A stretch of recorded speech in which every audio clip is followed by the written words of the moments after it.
Assalamualaikum warahmatullahi wabarakatuh. Saya Khalifatun Wagidah. Kali ini saya akan mengajak teman-teman semua untuk membahas tentang perwalian. Apa sih perwalian itu? Perwalian atau folk deeds berasal dari kata wali, mempunyai arti orang lain selaku pengganti orang tua yang menurut hukum diwajibkan mengawasi dan mewakili anak yatim yang belum dewasa atau belum akil balik atau berusia di bawah 18 tahun dan belum menikah. Sehingga perwalian dapat diartikan sebagai orang tua pengganti terhadap anak yang belum cakap dan melakukan suatu perbuatan hukum. Perwalian menurut Undang-Undang Nomor 1 Tahun 1974 pada pasal 50 dijelaskan bahwa yang pertama, anak yang belum mencapai umur 18 atau belum pernah menikah yang tidak berada di bawah kekuasaan orang tua, berada di bawah kekuasaan wali. Yang kedua, perwalian itu mengenai pribadi anak yang bersangkutan maupun harta bendanya. Pada pasal 330 ayat 3 Kitab Undang-Undang Buku Hukum Perdata dinyatakan mereka yang belum dewasa dan tidak berada di bawah kekuasaan orang tua berada di bawah perwalian.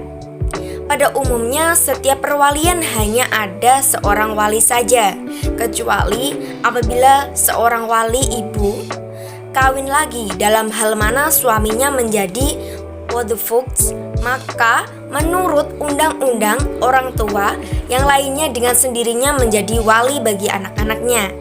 Perwalian ini dinamakan menurut undang-undang. Hal ini sesuai yang tertuang pada pasal 331, 351, dan 361 KUH Perdata. Timbulnya suatu perwalian diakibatkan oleh putusnya perkawinan baik karena kematian maupun karena suatu putusan pengadilan dan selalu membawa akibat hukum baik terhadap suami atau istri, anak-anak maupun harta kekayaannya, terutama terhadap anak-anak yang masih di bawah umur. Nah, kewajiban yang harus dilakukan sebagai wali, yang pertama, mengurus harta kekayaan anak yang berada di bawah perwalian. Yang kedua, bertanggung jawab atas kerugian yang ditimbulkan karena pengurusan yang buruk. Yang ketiga, menyelenggarakan pemeliharaan dan pendidikan anak belum dewasa sesuai harta kekayaannya dan memiliki atau mewakili anak dalam segala tindakan perdata. Yang keempat, mengadakan pencatatan dan inventarisasi harta kekayaan si anak.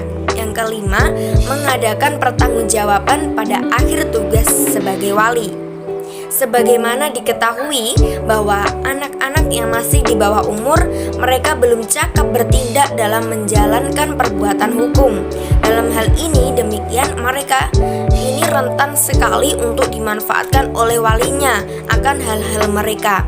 Untuk itu, peranan BHP sebagai wali pengawas berfungsi sebagai pengawas wali, ayah atau ibu yang hidup lebih lama terhadap perlakuan wali kepada anak-anaknya yang masih di bawah umur, juga terhadap harta kekayaan mereka dari hal-hal yang bertentangan dengan hukum.